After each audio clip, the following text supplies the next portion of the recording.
Welcome back. There's some breaking news that is now coming in. India's Health Minister Mansukh Mandaviya will be chairing a review meeting on the rising COVID cases in China and elsewhere in Asia.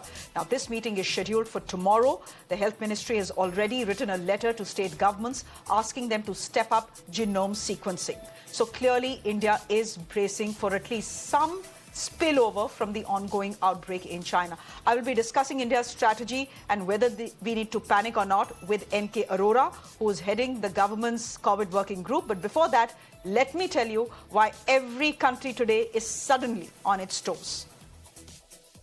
There is a massive COVID-19 outbreak unfolding in China.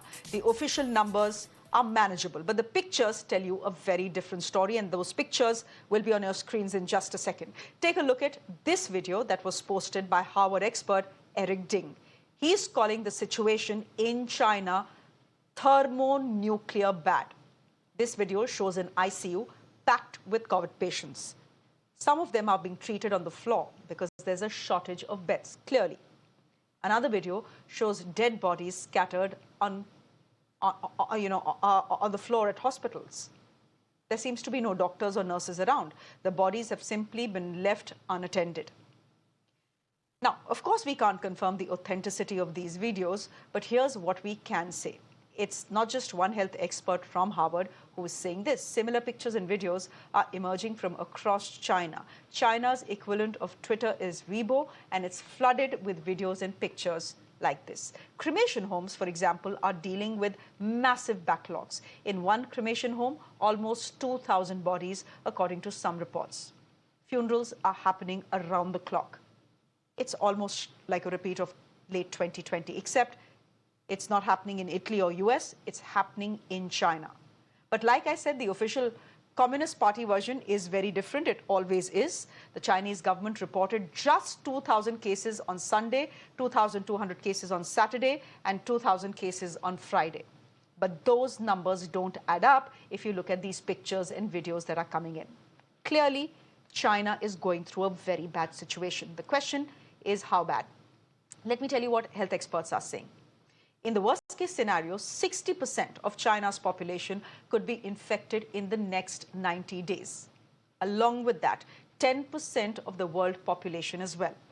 If that happens, we are looking at a very high death toll, more than 10 lakh deaths according to some pandemic models. I'm going straight across to Dr. N.K. Arora, who's joining us on the broadcast. Dr. Arora, thank you very much. We now know that the health minister is concerned, India is concerned. There is a meeting that he will be chairing tomorrow. How worried or panicked should we be right now? So that's a very natural question. What kind of a spillover effect India will have. So I would try to give you some background. The first is that India, over 97% of adult Indians have received 2 doses of COVID vaccine. And I would add the word very effective vaccines. Number 2, recent data from children shows that almost 90 to 95% of Indians have also suffered natural infection. 2. Now, these 2 make us something which is called hybrid immunity, or we are protected. There is like a double barrel protection.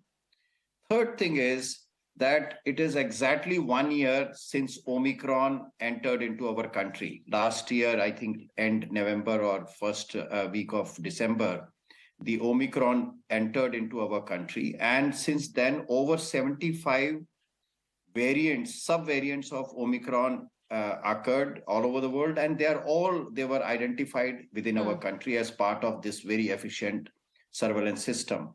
And all of us will agree that Indians were able to face this third wave. There were some surge in cases during March, April this year, 2022, but the cases have come down. Deaths have never been unmanageable or too much, despite the fact that some of the Omicron variants in US and North America were much more severe. They were associated with deaths and hospitalization, but fortunately in India, that did not happen. So overall, finally, as I said, whatever variants, known variants are there globally, almost all variants are circulating in India also. And therefore, the first thing I would say, there is nothing to panic. I would not say that we should panic whatever is happening Okay. because India did not follow that zero COVID. So natural infections and vaccine, and we have heard Yeah. about Chinese vaccines also. The second thing is the most important point at this is very efficient and focused surveillance to continue. In case any new variant which is Correct. bothersome or which we are not aware will be pursued very aggressively so that we do not face anything similar what we are seeing on the screen at the moment. My last question to you, Dr. N.K. Arora, and it's a very short question.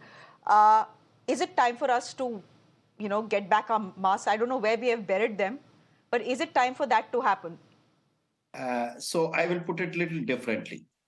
It's not question of mask and the other issues, the COVID appropriate behavior. I think the most important thing today is that if somebody has fever, nasal discharge, cough, they should immediately get themselves tested. I think that's the most important thing. There are 2 or 3 other viruses also circulating. Influenza virus is very common at this time. In fact, there are more severe cases of influenza getting hospitalized than severity due to COVID infection. So if anybody is having these even mild symptoms, we should get ourselves investigated, whether it is COVID or whatever the other virus is there. Dr. N.K. Arora, I know I said last question, but 20 seconds, I have 20 seconds more. Is it time for us to at least close our borders with China, given what is happening in that country? Look, the pictures are telling. China, we know, has a problem with letting out information. They will never tell you what their numbers are. They will never tell you what the situation is. Yes. उनकी वो पुरानी आदत है. Should we be prepared and just close our borders with China? No flights will come. All land borders will be shut. We don't want to risk what happened in 2020 once again. 3 years have shown us viruses do not know and respect boundaries.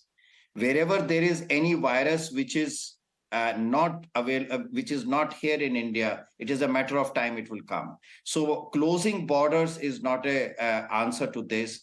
The important thing is to do very efficient, effective, and serious surveillance, genomic surveillance in patients, in hospitalized individuals, and at airports. Okay, Dr. N.K. Arora, always good to have you on the show. Thank you very much. We are all worried with what is happening in China and whether we could see the impact in India as well. It could happen, it could not happen. We need to be vigilant, you're saying, but we do not, you're telling us, we simply do not need to panic. That's what Dr. N.K. Arora is telling us. Let me go across to our guest who's joining us this evening to give us a larger perspective of what's going on. Dr. Isaac is joining us. He's an infectious disease physician. He's also a scientist. Dr. Isaac, we've seen the pictures coming in from China. We have heard the dire doomsday warnings as well, that over the next 90 days, 60% of China could be infected because of the virus. Is that fear-mongering or is that fact, according to you? Short answer is I don't know. A lot of this will depend on how the outbreak is managed in China. Clearly, it's spreading in the community, but a lot of what happens is really going to be dependent on a few steps that are taken to at least reduce the brunt of this wave that they're facing. You know, we know that vaccines are really effective in reducing severe infection, including hospitalization and death. And it's extremely important to get vaccines out, including booster vaccines. And it's especially important to have more vulnerable populations, such as the older cohorts, vaccinated and boosted. So many steps toward protecting those populations will go a long way. We also know masks aren't perfect, but masks help. And we can create safer indoor spaces. So it'll be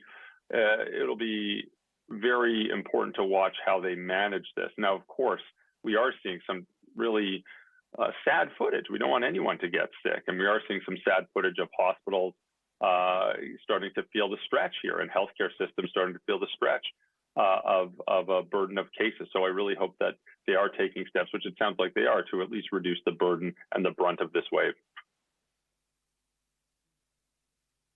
Dr. Isaac, give me a minute here. I just want to tell our viewers what explains this sudden virus surge in China. Now, China has always maintained that things were under control. So where exactly did things go wrong? The simple answer is zero COVID. China's strategy was to stamp out the virus irrespective of the cost. All cases were quarantined and hospitalized, even if there were no symptoms. The result, most people in China do not have immunity. Yes, they have been vaccinated, but they don't have antibodies from being infected. That's not the case in countries like the US or Britain or even India. Many communities have built up immunity through a combination of vaccines and natural infection. Coming back to China, the flip side of zero COVID is the risk of even minor breaches. Even if there is a slight gap in the zero COVID bubble, there will be disastrous consequences. The virus will find itself in the middle of a cocooned population with absolutely no herd immunity, sort of like the perfect breeding ground. And that's exactly what is happening in China. Another reason is the upcoming Chinese festival season. The Lunar New Year is around mid-January. Millions of Chinese citizens will travel home to be with their families. That means a lot of mingling, a lot of physical contact, and of course, a lot of infections, which is why health experts are predicting 3 winter waves in the next 3 months. The first wave already unfolding in China. The second wave could be around the Lunar New Year. And the third wave could be around February and March. That's when people return to work after holidays. Now, to prevent that from happening, China will need to go into lockdown or build up more health infrastructure to deal with rising cases. But for both these strategies, they will need to admit that there is a problem, not hide behind the facade of fake data. And the data that is coming out is not very good. Dr. Isaac, you continue to be with us. We know that the US has already said that they are concerned about what is unfolding in China. And what they are even more concerned about is that there is a lack of transparency, a lack of information that comes in from the Chinese side.